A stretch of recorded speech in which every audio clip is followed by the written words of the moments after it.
اور پھر آ گیا ہے جو ہر سال ہم پارلیمان میں بیٹھ کے بجٹ پہ نہ صرف بات چیت ہوتا ہے، بجٹ پاس بھی کرتے ہیں، اور اس سے پاکستان کے عوام کے جو بنیادی مسئلہ ہے، جو معاشی بحران ہے، ہمارا کوشش ہوتا ہے کہ ان مسائل کو کم کریں، ان کو مشکلات سے نکالیں۔ ہم سب فروری میں الیکشن لڑ کے آئے ہیں اور جانتے ہیں کہ پاکستان کے عوام کا اصل مسئلہ کیا ہے۔ وہ اصل مسئلہ ہمارے سیاسی بیان بازی یا بیانیہ نہیں ہے، ہمارا پارٹیزن پالیٹکس اور سیاسی اختلافات بھی نہیں ہیں۔ ان کو فکر نہیں ہے کہ کون جیل میں ہے، کون جیل میں تھا اور کون جیل میں جائے گا۔ ان کا اگر کوئی فکر ہے تو وہ بنیادی مسئلہ کا، روٹی کپڑا مکان کا فکر ہے جناب اسپیکر۔ اگر اس ملک کے عوام کا کسی سیاسی ایشو سے کوئی دلچسپی ہے تو وہ معاشی مشکلات، معاشی بحران، بڑھتی ہوئی مہنگائی، بے روزگاری اور غربت میں دلچسپی ہے۔ اور وہ جب سیاست کی طرف دیکھتے ہیں، عوام کی طرف دیکھتے ہیں، حکومت کی طرف دیکھتے ہیں یا اپوزیشن کی طرف دیکھتے ہیں، تو ان کا امید یہ ہوتا ہے کہ ہم اپنے جو آپس کے مسئلے ہیں، جو اپنے ذاتی مسئلے ہیں، جو اپنے سیاسی ایشوز ہیں، ان کو سائڈ پہ رکھ کے ان کا بنیادی مسئلہ کو ترجیح دیں گے اور مل بیٹھ کے مشورہ کر کے کنسنسس بنا کے ہم ان کے مسائل کا حل پیش کریں گے۔ جناب اسپیکر، وزیر اعظم شہباز شریف صاحب نے جو پچھلی دفعہ وزیر اعظم بنا جب قائد اختلاف تھا، اور اس دفعہ بھی جب وزیر اعظم بنا تو جناب وزیر اعظم صاحب نے چارٹر آف اکانومی کی بات کی۔ اور مسٹر اسپیکر، یہ پاکستان کا لانگ ٹرم مسئلہ کو اگر ہم نے ایڈریس کرنا ہے تو چارٹر آف اکانومی کے بغیر یہ ہو نہیں سکتا، ایک کنسنسس کے بغیر یہ ہو نہیں سکتا، اور وہ چارٹر کہیں سے ڈکٹیٹ نہیں ہو سکتا، وہ کوئی از خود فیصلہ نہیں ہو سکتا ہے۔ اگر ہم نے ایک نیشنل اکنامک چارٹر بنانا ہے تو پھر سب سے مشورہ ہونا پڑے گا۔ ہم جو دوست اس طرف بیٹھے ہیں، ہم سے بھی حکومت کو بات کرنا پڑے گا، اور جو دوست اس طرف بیٹھے ہیں ان سے بھی بات کرنا پڑے گا۔ اور اگر ہم مل کے اس ایک ایشو پہ ایک ایسا کنسنسس بنائیں کہ ہم نہ صرف اپنے عوام کو یہ پیغام بھیجیں، بزنس کمیونٹی کو یہ پیغام بھیجیں، مگر انٹرنیشنلی یہ پیغام بھیجیں کہ پاکستان نے اپنے بنیادی جو معاشی مسئلے ہیں ان کا حل کے لیے 1 سال پلان نہیں، 5 سال پلان نہیں، مگر 10-20 سال کا پلان اب طے کیا ہے۔ اور ہم میں سے جو بھی سیاسی جماعت کل حکومت میں ہوگا وہ اسی پلان پہ عمل درآمد کرے گا، تو پاکستان کی معیشت اور پاکستان کی ترقی کے لیے وہ پہلا قدم ہوگا۔ جناب اسپیکر، ہم نے جب اس حکومت کو ووٹ دینے کا، وزیر اعظم شہباز شریف صاحب کے ساتھ دینے کا فیصلہ کیا، تو آپ کو معلوم ہے کہ پاکستان پیپلز پارٹی اور مسلم لیگ نواز کے درمیان ایک اگریمنٹ طے ہو چکا تھا، اور اس اگریمنٹ کے تحت ہم نے جو آنے والے بجٹ تھا، جو آپ کا پی ایس ڈی پی چاروں صوبوں کے تھا، ہم سے مل بیٹھ کے آپ کو وہ بنانا چاہیے تھا، اور افسوس کے ساتھ ہم نے اس شرط پہ عمل بھی نہیں کیا۔ اور ہم سمجھتے ہیں، پاکستان پیپلز پارٹی کے میرے اپنے ممبران سمجھ رہے تھے کہ اگر ہم اس حصہ میں شامل ہوتے تو ہم مثبت طریقے سے آپ کا اس عمل پہ کنٹریبیوٹ کر سکتے، اور شاید اگر ہم مل بیٹھتے تو اس کے نتیجے میں کوئی بہتر ایک رزلٹ نکلتا، اور جو بھی سیاسی کنسنسس سے بات بنتا ہے اس میں زیادہ طاقت ہوتی۔ لیکن صرف ہم سے یہ بات چیت نہیں ہونا چاہیے تھا جناب اسپیکر۔ میرا تجویز وزیر اعظم صاحب اور وزیر خزانہ کے لیے یہ ہوگا کہ چارٹر آف دی اکانومی اپنی جگہ، ہمارا بجٹ بننے سے پہلے، ہمارا پی ایس ڈی پی بننے سے پہلے آپ کے الائز کے ساتھ بھی، آپ کے اپنے ممبرز کے ساتھ بھی، اور اپوزیشن کو بھی دعوت دیا جائے کہ ہم بیٹھے، آنے والے سال کا بجٹ آ رہا ہے، حکومت کا مجبوریاں یہ ہیں، پاکستان کے عوام کے مسئلے یہ ہیں، آپ کا تجویز کیا ہے؟ جناب اسپیکر، اس قدم سے بہتر ہی ہوتا کوئی ہم برا تجویز تو آپ نہ مانیں گے نہ ہم آپ کو دیں گے، اور اس سے جو ہمارے اپوزیشن کے دوست ہیں ان کو کچھ کرنے کو ملے گا، ورنہ وہ ادھر آ کے احتجاج کر کے چلے جاتے ہیں۔ اس میں اگر ہم ان کا انپٹ لیتے، ان کا اوپینین لیتے، ان اوپینینز میں سے کچھ اپنا بجٹ میں شامل کرتے، تو میرا خیال میں سیاسی طور پہ آپ کی جیت ہوتا اور پاکستان کو معاشی طور پہ بھی ہم بہتر فیصلے لیتے۔ جیسے بھی ہے جناب اسپیکر، پاکستان کے معاشی حالات کسی سے ڈکی چھپی نہیں ہیں، اور چاہے ہم اس طرف بیٹھے ہیں یا اس طرف بیٹھے ہیں، چاہے ہمارا سیاسی اختلاف ہو یا نہ ہو، امید ہے کہ ہم سب اس بات کی دعا گو ہے کہ وزیر اعظم صاحب اور ان کی ٹیم اس قدم میں کامیاب ہو کہ ہم پاکستان کو اس مشکل سے نکالیں۔ اس کے لیے جناب اسپیکر میں ایک دو پازیٹیو باتیں پہ بھی زور دینا چاہوں گا۔ ایک تو میں حکومت کو، ہم سب الیکشن لڑے اور اس لڑائی میں جو معاشی حالات کے مطابق پاکستان کے عوام کے سب سے بڑا مسئلہ ہمارا سامنے تھا وہ مہنگائی کا مسئلہ تھا۔ ہم سب جانتے ہیں کہ جب ہم الیکشن لڑ رہے تھے تو ہمیں یہ کہا جاتا تھا کہ 5 سال پہلے معاشی حالات کیا تھے اور آج معاشی حالات کیا ہے۔ اس میں جو انفلیشن کے انڈیکیٹرز ہیں وہ تھوڑا سا میں آپ کو پڑھنا چاہوں گا۔ تو 5-6 سال پہلے جناب speaker 10 kilograms of wheat flour would cost less than 400 rupees, and today it costs more than rupees 1,400. Similarly, respectively, in the last 5 years, electricity prices have gone up for up to 50 units have increased by 277%, petrol prices by 195%,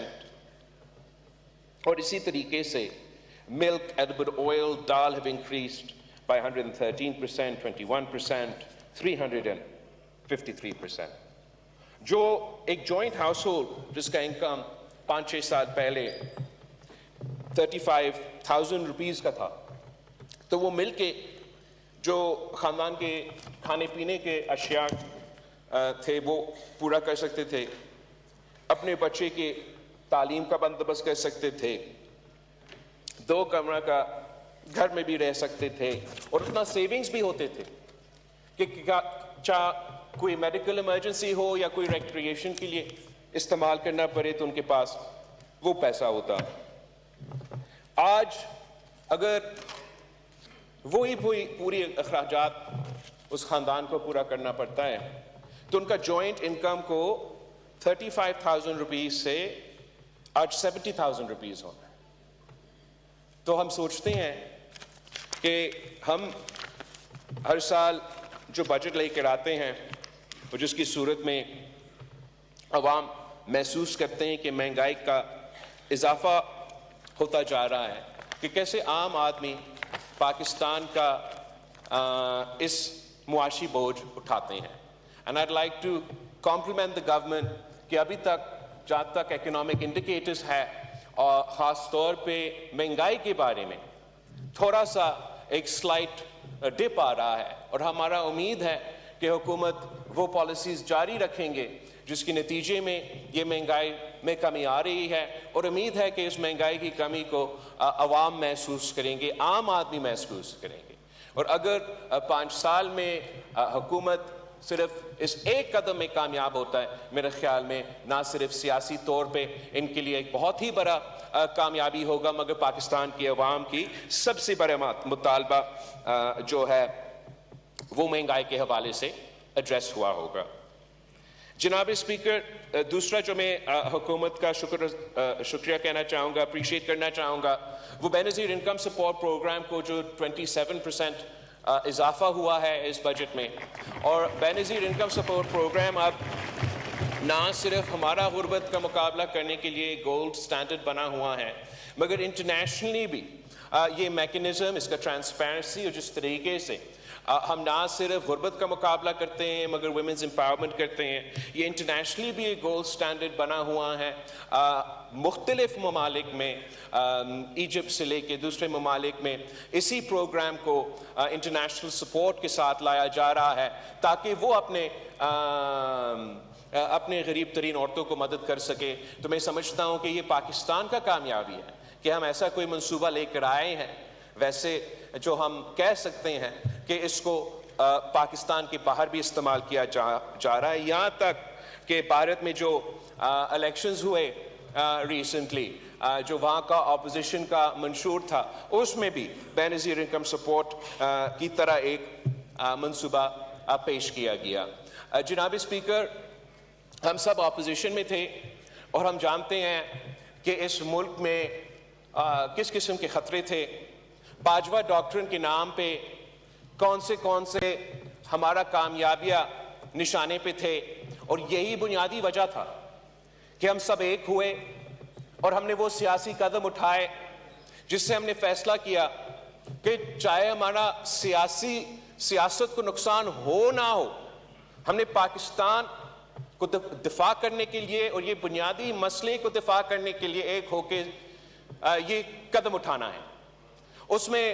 ہمارا 18ویں ترمیم شامل تھا، اس میں ہمارا NFC award شامل تھا، اور اس میں ہمارا بے نظیر انکم سپورٹ پروگرام کو ختم کرنے کا سازش بھی شامل تھا۔ اب جبکہ ہم سب ساتھ ہیں، حکومت وقت نے ایک ایسا فیصلہ لیا کہ وہ بے نظیر انکم سپورٹ پروگرام کو اضافہ کر رہے ہیں،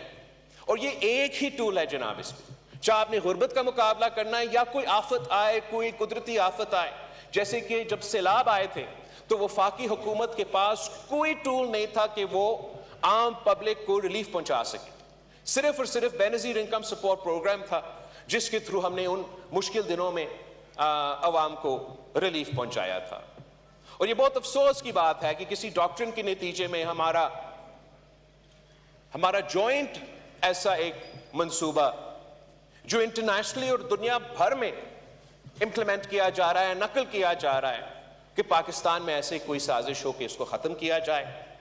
میں تجویز کرتا ہوں پاکستان پیپلز پارٹی انشاءاللہ تعالیٰ اس کو آگے اس پہ کام کرے گی، اور آپ سب کو اپوزیشن سمیت اس عمل میں شامل کریں گے کہ ہمیں Benazir income support programme constitutional protection دلوانا چاہیے جناب، اس میں تاکہ کوئی آگے جا کے ایسے کوئی سازش کامیاب نہ ہو۔ ہمیں وہ تحفظ اپنی غریب ترین عورتیں کو، اس ملک کے غریب طبقہ کو دلانا چاہیے کہ آگے جا کے انشاءاللہ تعالی یہ منصوبہ جاری رہے گا جیسے وہ آج چل رہا ہے۔ اس کے ساتھ ساتھ جناب اسپیکر، جو حکومت نے ٹیکس کے حوالے سے فیصلے لیے ہیں، وہاں بھی میں نے بہت کوشش کی کہ میں وہ مثبت چیزیں نکالوں جس میں آج وزیر خزانہ صاحب کو تعریف کروں، شکریہ ادا کروں۔ میرے لیے تو بہت مشکل تھا جناب اسپیکر۔ ہمارا سیاسی فلسفہ پروگریسو ٹیکسیشن میں یقین رکھتا ہے، اور ہر حکومت جس نے یہ کرسی سنبھالا ہے اور یہ ذمہ داریاں سنبھالے ہیں، ہم کہتے تو ہے کہ ہم نے ہمارا ٹیکس بیس میں اضافہ کرنا ہے، اور پھر ہم حکومت اور یہ ساتھ ساتھ یہ بھی کہتے ہیں کہ ہم غریبوں پہ ٹیکس نہیں ڈالیں گے، امیروں پہ ٹیکس ڈالیں گے، کہ ہم بڑے بڑے لوگوں کو پکڑیں گے، مافیاز کو پکڑیں گے، مگر عام آدمی کو ریلیف پہنچائیں گے۔ مگر افسوس کے ساتھ جناب اسپیکر، اس میں ہم ابھی تک ناکام رہا، اور یہ بھی ایک بنیادی وجہ ہے کہ پاکستان کی معاشی حالات ہے جہاں وہ ہے۔ ہمارا فلسفہ یہ ہے کہ اگر ہم نے ٹیکس بیس کو بڑھانا ہے تو ہمیں کمپیٹیٹو ٹیکسیشن کرنا چاہیے، ہمیں پیونیٹو ٹیکسیشن نہیں کرنا چاہیے۔ ہمیں ٹیکسیشن ایسے کرنا چاہیے جیسے ہم وعدے میں کرتے ہیں کہ ڈائریکٹ ٹیکسیشن ان بڑے بڑے لوگوں کے لیے، ان بڑے بڑے کمپنیز کے لیے. افسوس کے ساتھ ہر بجٹ جو ہے وہ انڈائریکٹ ٹیکسیشن پہ زور دیتا ہے، اور انڈائریکٹ ٹیکسیشن کا نقصان جو بوجھ ہے وہ عام آدمی اٹھاتا ہے. اس بجٹ میں بھی 75 to 85% of our tax regime is indirect taxation جناب اسپیکر. تو اگر انڈائریکٹ ٹیکسیشن ہوگا تو پھر ہم ایک عوام دوست، غریب دوست، عام آدمی کا بجٹ تو پاس نہیں کر رہے ہیں. اس بجٹ سے یہ انڈائریکٹ ٹیکسیشن سے جو سب سے زیادہ بوجھ اٹھایا جائے گا وہ عام آدمی اٹھائے گا، اور ہمیں ایسے فیصلے لینے چاہیے جس سے عام آدمی کو تکلیف نہ ہو. امیروں کو ضرور اگر تکلیف ہونا ہے وہ ہو. ہم نے صوبہ سندھ میں جب سے کوئی ٹیکسیشن کے اختیارات ملے ہیں تو امپروو کرتے جا رہے ہیں. ہم نہ صرف اپنا ٹیکس کلیکشن مگر ہمارا ٹیکس بیس میں بھی، اور ہمارا جو طریقہ کار رہا ہے وہ اتنا کہ ہم کمپیٹیٹیو ریٹس رکھنے کی کوشش کرتے ہیں تاکہ باقی صوبوں کے مقابلے میں ہمارا جو ٹیکس ریٹ ہے وہ کمپیٹیٹیو ہو. ہم ساتھ ساتھ نیب، ایف آئی اے، اینٹی کرپشن کے استعمال نہیں کرتے ہیں. ہم بزنس کمیونٹی کو ڈرانے یا دھمکانے کی کوشش نہیں کرتے ہیں. ہم ان کو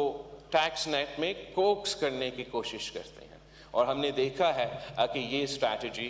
زیادہ کامیاب رہا ہے. جو پچھلا حکومت تھا ان کا پورا زور یہ تھا کہ نیب ہو، ایف آئی اے ہو یا جو بھی ہو، یہ ان ٹولز کو استعمال کیا جائے تاکہ ہم اپنا ٹارگٹس کو میٹ کر سکیں. جہاں وہ کامیاب ہوئے ناکام ہوئے جناب اسپیکر، اگر یہ حکومت وہی طریقہ کار اپنائے گا تو وہ بھی ناکام رہے گا. ہمیں اپنے عوام کے ساتھ مل کر ایک ایسے پالیسی لے کر آنا پڑے گا جو کہ کامیاب بھی ہو اور جس کے نتیجے میں نہ صرف ہمارا ٹیکس بیس میں اضافہ ہو مگر ہمارا ریونیو میں اضافہ ہو. مسٹر اسپیکر، اسی ٹاپک کے حوالے سے میں نے جب وزیر اعظم صاحب پہلی دفعہ وزیر اعظم بنا، پھر اس دفعہ بھی جب پہلی دفعہ وزیر اعظم بنا، اور جب پچھلے حکومت بھی تھا، ہم ایک پروپوزل لیتے آ رہے ہیں، اور میں ایک بار پھر اس کو ریپیٹ کرنا چاہوں گا اور ریکویسٹ کرنا چاہوں گا کہ یہ ایک آپ ایکسپیریمنٹ کے طور پہ اگر اس پہ عمل درآمد کیا جائے تو شاید آگے جا کے ہمارے باقی پالیسیز پہ اس کا اثر ہو. جب سیلز ٹیکس آن سروسز سارے صوبے کو ڈیوالو کیے گئے تو تمام صوبے نے اپنے ریونیو بورڈز کریٹ کیے، اور ان کا اپنا جو سیلز ٹیکس آن سروسز کا کلیکشن ہے تمام صوبے کے،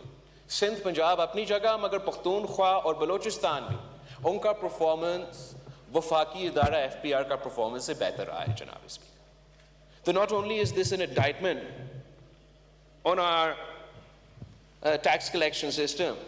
مگر انہی سے جن سے آپ امید رکھ کے بیٹھے ہیں کہ وہ بہتر پالیسی لے کر آئیں گے، وہ اپنے آپ کو بہتر کریں گے، ان کا performance Balochistan board of revenue کا پرفارمنس سے بہتر نہیں ہے جناب اسپیکر. تو ہمارا